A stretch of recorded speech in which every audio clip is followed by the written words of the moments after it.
pipsqueak over here now. We woke up yesterday morning to pictures of Harry bursting through the VIP area, minus the security. Prince Harry stepped off that plane at Heathrow with a sort of heavy optimism that quickly collided with reality. The cameras were already trained on him, capturing every movement, every micro-expression, every flicker of emotion. His jaw was tight, lips pressed together, a signature pair of dark sunglasses hiding what the world couldn't know yet. The mix of anticipation, dread, and exhaustion battling behind those eyes. His jacket collar was up, both against the chill of an autumn morning, and, symbolically, against the chill he knew would meet him, the invisible wall of indifference awaiting him on the tarmac. This wasn't just an airport. It was a theater of judgment.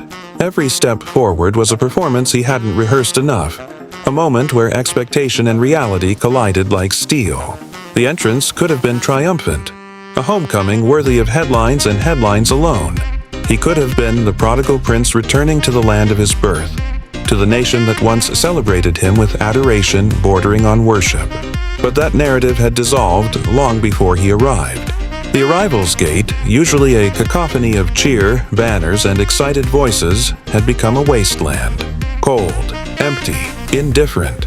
No crowds to meet him, no flags waving, no spontaneous applause erupting. Just silence. Airport staff cast sideways glances as he passed, their expressions a mix of curiosity and detachment, as if he were a ghost from a bygone era rather than a royal who had once commanded the nation's attention. Even the press, which had once been ferociously eager to chronicle every heartbeat of his life, now barely bothered. A handful of photographers clicked a few snaps before drifting off to cover less consequential events, some muttering about the waste of petrol, as though his mere presence was no longer newsworthy. That was the harsh truth of his fall from grace. Harry, the boy who had once stolen the public's heart, the cheeky prince, the rebel with charisma in abundance, was now background noise, barely worth the effort of documentation. Inside him, the disappointment flickered like a dying ember. That fleeting, almost imperceptible change in his expression betrayed the reality hitting him.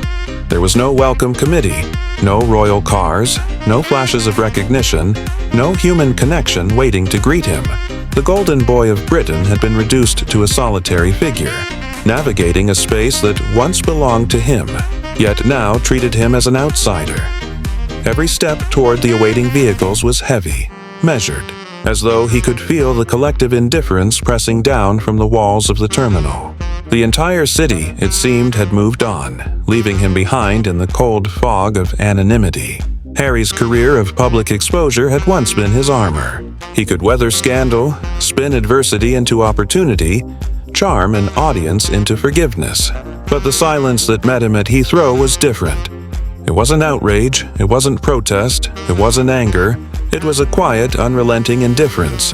Indifference is more powerful than hostility because it denies any engagement at all. You cannot argue with indifference. You cannot confront it, you cannot charm it, and you cannot buy it with public gestures. And Harry, trained for decades in the delicate balance of royal protocol and public perception, found himself unarmed. The ground beneath him, once solid with privilege and celebrity, had crumbled.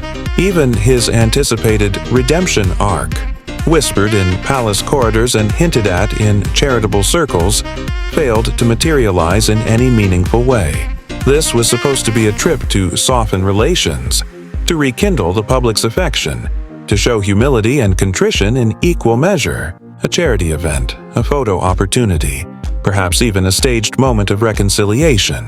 But the public response, or lack thereof, was brutal.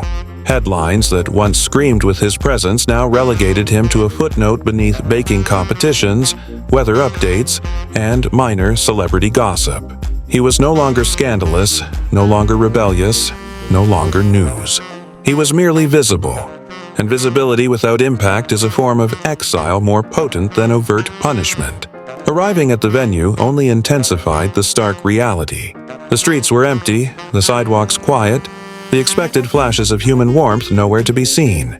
Black SUVs whisked him through the city, his security detail an overt statement of protection and intimidation, yet offering no comfort against the invisible wall separating him from recognition. The full weight of absence bore down upon him with each step.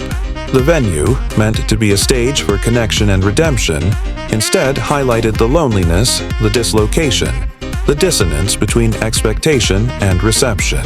He moved through it like a man performing a ritual of familiarity in a space that had quietly, deliberately stripped him of relevance.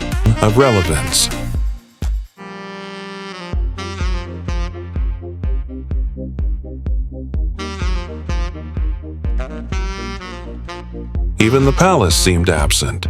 His family, the ones who had once been the axis of his public persona, maintained a disciplined distance. William, Charles, even more distant relatives remained firmly outside the sphere of engagement. It was not chance, it was design. The suffocating vibe of intentional exclusion permeated the air. Staffers attempted to mask the tension with polite gestures, forced smiles, and hurried photo ops. But the undertone of judgment and indifference was unmistakable. One could almost feel the question hanging over him like a storm cloud. Why are you here at all?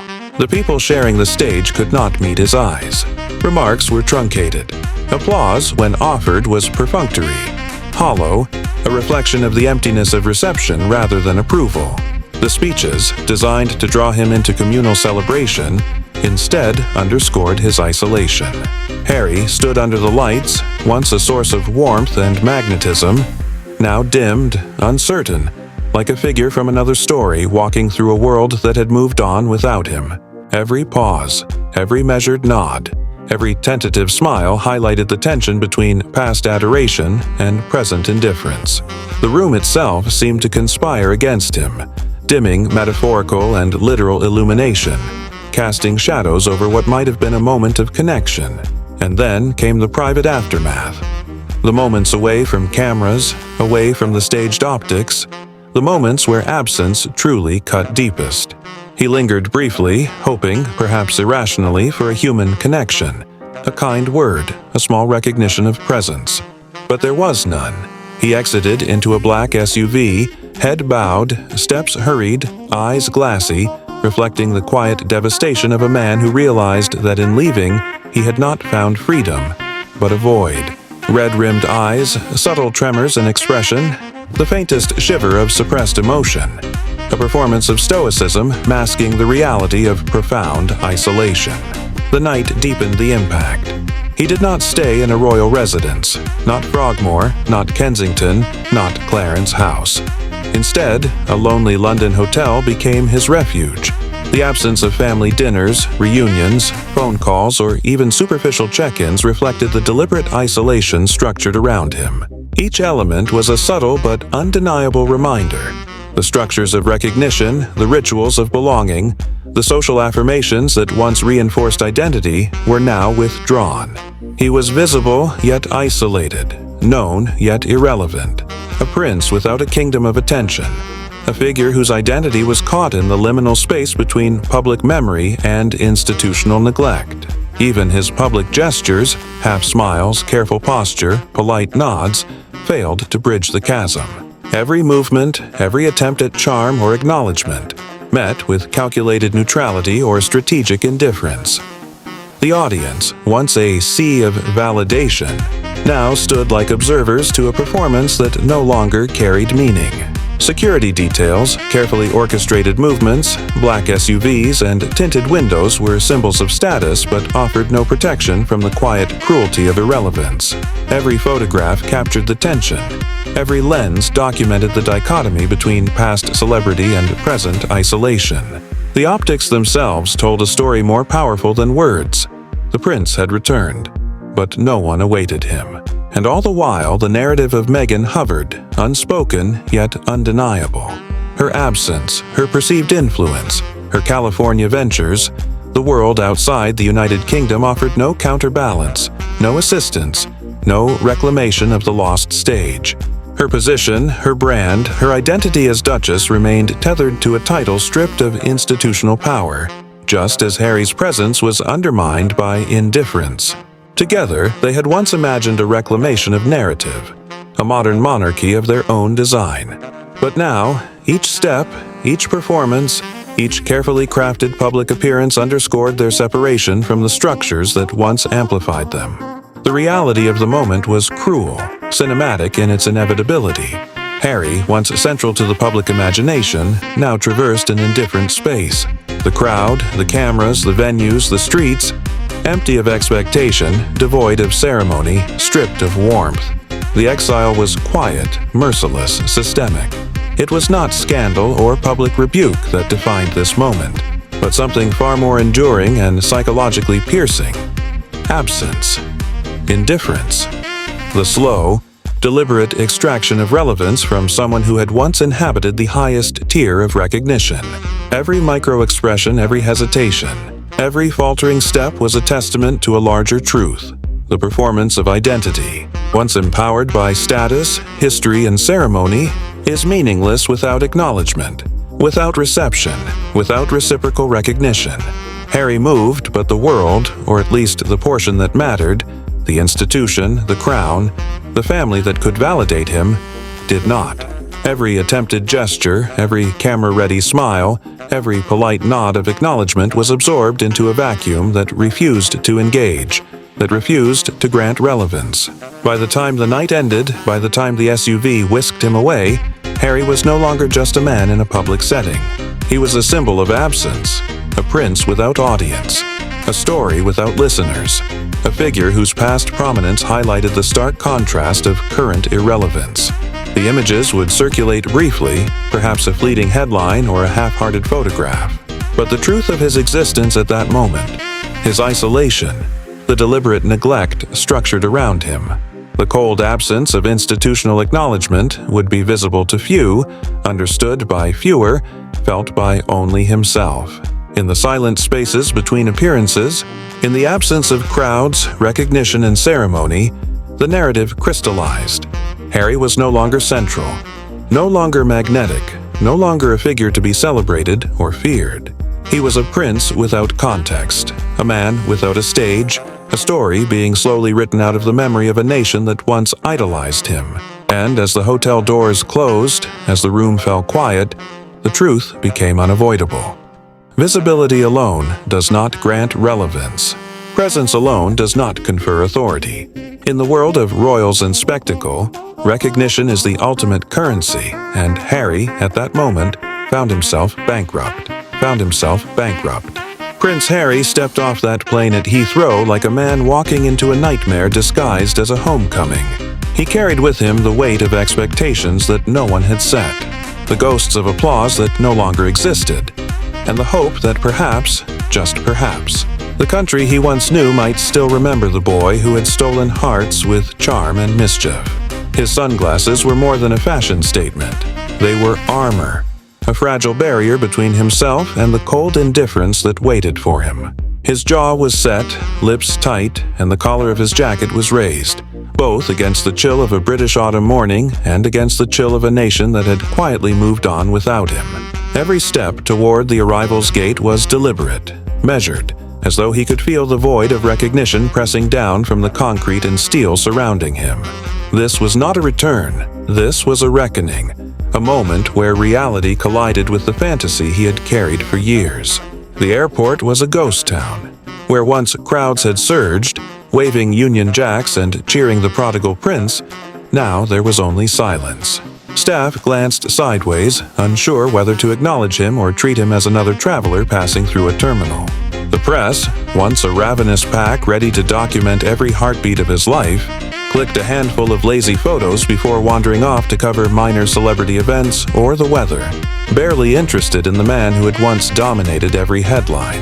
There were no banners, no signs, no crowds, not even whispers of excitement.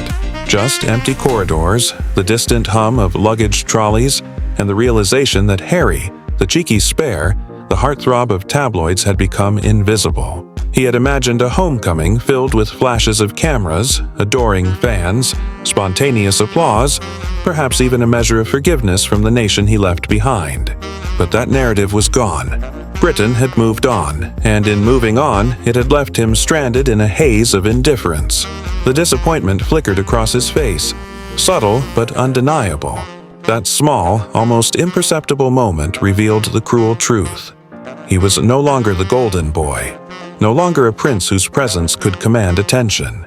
The world he had imagined would greet him warmly was an illusion. Even the expected charm of the palace's orchestration failed to materialize.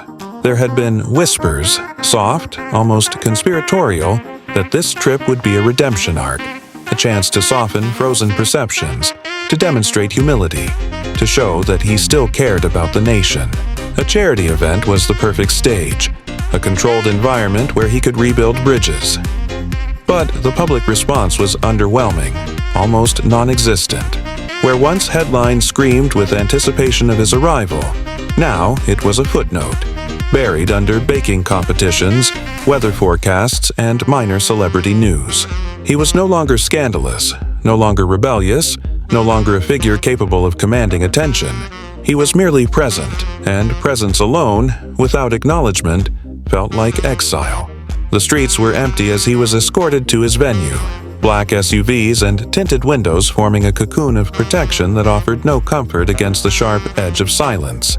The sidewalks were barren, the expected flashes of recognition absent, and every step felt like navigating a gauntlet designed to remind him of what he had lost. Security, meticulous and numerous, could protect him from crowds but could not shield him from the deeper, invisible currents of indifference that were more lethal than any public insult. Inside the venue, the illusion of normalcy faltered. Staffers offered polite smiles, but they were forced, strained, betraying the underlying tension. Fellow presenters avoided his gaze, conversations ended abruptly, and applause, when it came, was perfunctory. The air was thick with the unspoken question. Why are you here at all? Every movement, every smile, every attempt at engagement met with subtle rejection. A reminder that he was an outsider now, even in spaces that once belonged to him.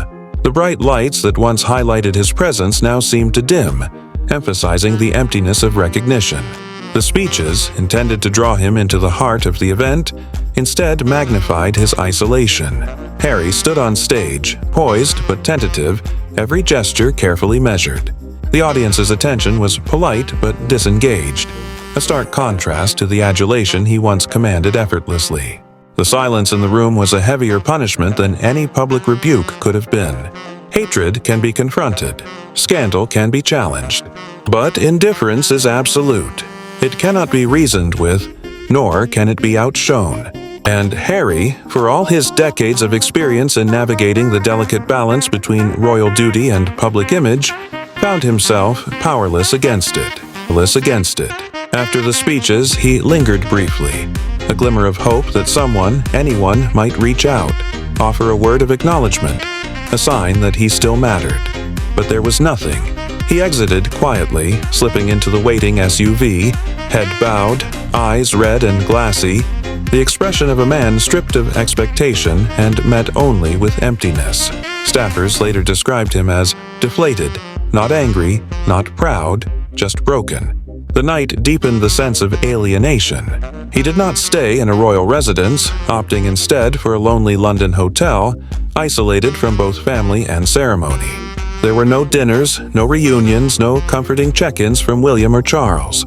The structures that once validated his identity, that reinforced his place within both family and nation, were withdrawn.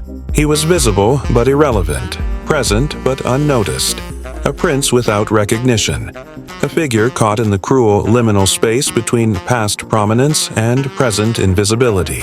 Even his attempts at maintaining public poise were futile. Every smile, every nod, every camera-ready expression failed to penetrate the wall of indifference surrounding him. Security, black SUVs, and meticulous planning could protect his body but could not protect him from the psychological assault of erasure. Photographs captured tension, hesitance, the faint tremor of human vulnerability. They documented a prince trapped between the image of the man he once was and the reality of the man he had become. Meanwhile, Meghan, miles away in California, thrived in contrast. She built empires, launched brands, and leveraged the Duchess of Sussex title to its fullest extent. Yet, even her presence served as a reminder of his isolation. Every deal, every trademark, every glossy appearance underscored the fact that she had carved out a domain independent of Britain, independent of approval, independent of him. When Harry returned to the UK, seeking connection, seeking validation, he found only absence. The cruelest aspect was that this silence was not accidental. It was methodical. Every ignored call, every absent family member, every quiet photo op without acknowledgement was a deliberate message. Harry was no longer central. His relevance was being dismantled with precision, quietly, methodically, without fanfare, without dramatic confrontation. The palace, with its centuries of experience in perception and optics, understood that silence could be far more punishing than scandal. Indifference cannot be argued with, cannot be reconciled, cannot be countered. It exists as a vacuum that swallows presence and erases identity. Back in Montecito, Harry was a changed man. Friends noted a profound quietness, a retreat from public engagement, a retreat from even the semblance of performance. He spent hours pacing, scrolling through old photographs, sometimes of his army days, sometimes of Diana, sometimes of moments when Britain still adored him. Each image, each memory, each headline from years past was a stark reminder of contrast, a visual proof of what had been lost. He had not just lost love, he had lost attention. And in Britain, once the public's gaze shifts away, it rarely returns.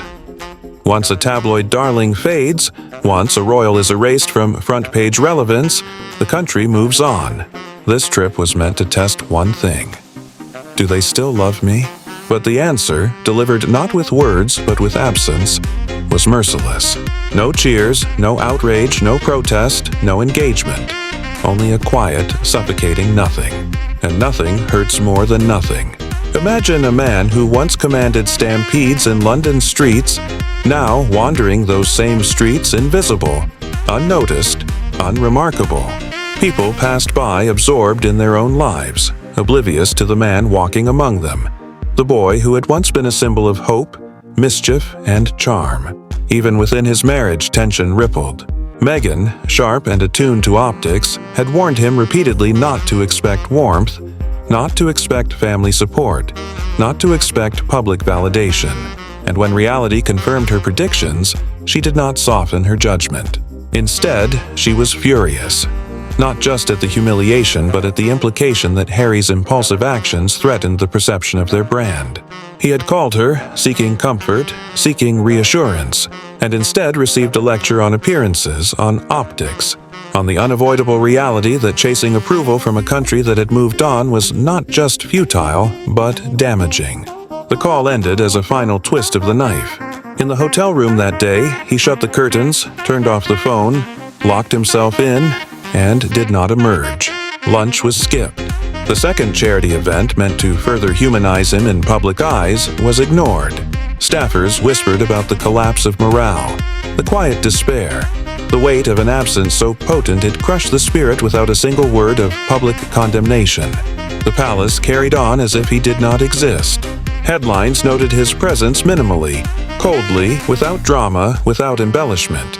The story was absence. The story was silence. The story was erasure. By the time he returned to California, Meghan did not meet him at the airport. She was engaged in her world, networked, active, leaving Britain firmly in the past. And Harry, returning to Montecito, faced a silence far deeper than the empty streets of London. There was no paparazzi, no headlines, no drama. There was only the quiet, the emptiness, the unrelenting realization that he had been left behind. Not by scandal, not by outrage, not by family, but by the slow, steady march of irrelevance. He spent hours in the garden, pacing, thinking, reliving moments when he had mattered, when Britain still claimed him as their cheeky prince. Sometimes he would scroll through old headlines, read accounts of himself from 10 years ago, and feel the sting of contrast. Once he had commanded attention effortlessly, been adored for rebellion, humor, vulnerability, charm. Now he was quietly forgotten, irrelevant, invisible. And the realization was brutal. Leaving had not freed him, had not won him the love he sought. It had only stripped him of the illusion of belonging. The illusion of belonging. This is Crown and Controversy, unraveling the royals, one scandal at a time. Don't forget to subscribe.